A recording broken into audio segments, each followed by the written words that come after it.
I think Jamaicans all over, both here and abroad, are at this time wondering to ourselves, how could 4 persons be so brutally killed in a home invasion at Crawl area in Riverdale? John Bassey, who's chairman of the Dispute Resolution Foundation, joins us this morning, and we're going to be discussing this delicate subject because even though we are not yet aware of what specifically would have caused what happened in Crawl, we do know that in Jamaica we have an issue with conflict resolution and dispute resolution, and he's going to be talking to us about that. Morning, sir. Morning, sir. Welcome to Smile Jamaica. It's morning time. If anything good came out of what we heard that they told the kids to leave, which, I mean, if anything good came out of it, they had some conscience there, sir. Why are we where we are? I've always said that I'm an older person, but I can still remember police without guns and stuff like that. When we reach where we reach, sir? From a conflict resolution standpoint, I think our issues are that we need to learn how to deal with conflict, and a whole cultural change needs to be. The approach has to change. We are changing. I think we're changing positively. We're approaching the children, the school children, in terms of how they're dealing with conflict at school. We're in the communities with restorative justice. Of course, we're in the court system with mediation and what have you. And now we're turning our trends towards commerce, how we're dealing in trade and commerce. So conflict resolution has to go right across the board. It has to be a full-prong attack. So therefore, it's part of our plan is that everybody has to get involved. It's not just a matter of, let's react to this now. Yeah. Were there any warning signs? Yeah. One of the things that I want to, I guess, explore a little is when we say conflict resolution, because I find that there are many ways to resolve a conflict, but ideally, when we say to Jamaicans, we want to develop a culture of conflict resolution. What are we hoping to achieve? More conversations, better ways of expressing ourselves? What are we aiming for?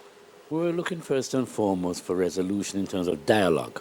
How do you approach non-violent dialogue? And non-violence, not only physical violence, but verbal violence too. Yes. So it's very important how we communicate in terms of our language, our body language, and everything else.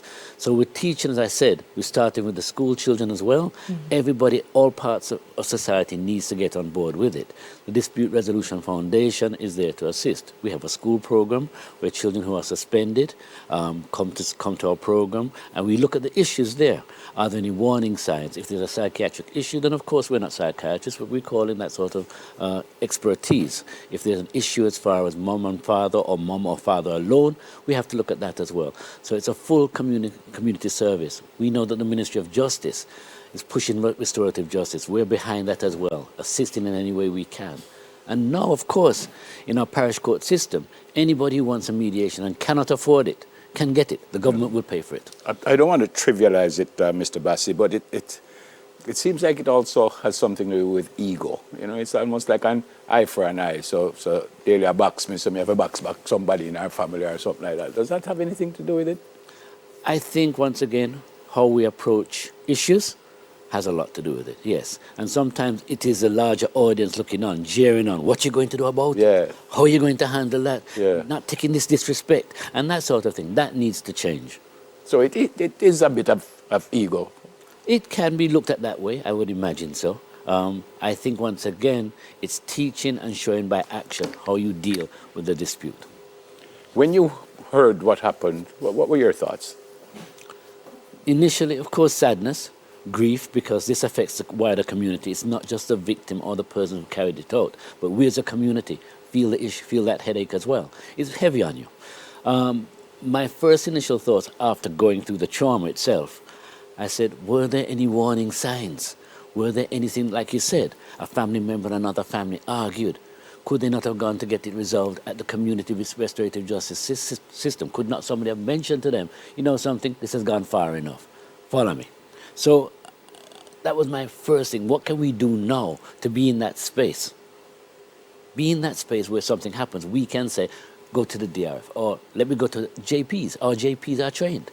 Our justice of the peace are trained in mediation, dispute resolution. We have enough hands on deck for someone to point in the right direction. It's so much of it across the island, sure. I mean, every day we see these things escalating, domestic disputes, familial disputes. Just the other day, the Minister of Justice was saying, boy, he wish he had the power to say everybody has to make a will because so much comes and so much conflict out of things like that. So you're saying we're starting with the children, and this is through the formal school system? Yes, and I wouldn't say starting. We're including the children. Including, It okay. has to be a full prong attack. Right. We can't just jump from one to the other and hope it works. Everybody has to be on board with dispute resolution. It is a game changer for our culture. It can change our culture and it can transform the society. I strongly believe that. What would you suggest happens to those kids who were told to leave? I think the oldest was 13 years old or something. I'm told 5 kids. Who goes to them? What's the procedure? Well, I'm sure the Children's Services and others are involved now. I'm sure the police have the correct authorities involved, and I'm sure that we will do our best to rehabilitate and resituate and try and understand and assist them through this traumatic procedure. I'm not a medical professional, but once again, this is something we can learn from in terms of how do we handle this as a first responder? What can we do better in this sort of situation? I'm not certain if I'm even asking for a personal opinion here, but some people start ball out, hang them, hang them, hang them. Personally, I don't believe in that. I don't think any of us has the right to say you must live or die. That's my feeling, no matter what. But would that help? Would that deter people from committing these dastardly acts? From a personal standpoint, no, I don't think so. I don't believe that violence begets violence. At the same time, the law is the law. I think, once again, and I'm not evading the question, we need to go back to looking at the situation and see what can we do better? How can we take ourselves and be accountable for our own society? We can't just say them wicked. What have we not done to deal with sort of a situation? One of the places that conflict exists and such tension is social media, sir. I mean, when you go on some of these apps and see the ways people respond to each other and the aggression and the levels of the lack of respect for each other, how do we counter that culture in a system where you're trying to change a society? I think what surprises me the most is the enjoyment that people get out of it. Correct. In terms of how do you deal with that, there are laws against how you handle the media and how you handle the airwaves. The law is there, and our judges and our judicial system do a very good job at it. But in terms of a society, we have to be able to protect ourselves, protect our children, without keeping them away from the situation, because they are the future. They are the ones who are going to take our place and say, this is not right. So it starts at home, it starts with you as a person. That's what I believe. So how do you do it? Live one day at a time and make sure that you yourself are trying to do the best that you can do. Thanks a lot for coming, sir. Thank you for having me. On behalf of all of us here at TVJ, I want to say condolences to the families who lost loved ones. Can I add that? So unfortunate. I'd like to add my condolences as well, honestly. So unfortunate. Jamaica, the place we live. Yeah. All right. Chairman. Thanks again, sir. Blessings, sir. Thank you. Chairman of the Dispute Resolution Foundation, John Bassey. All right, when we come back, we meet a couple that is all about promoting our culture. And they're not Jamaican. Stay with us, please. Soon come.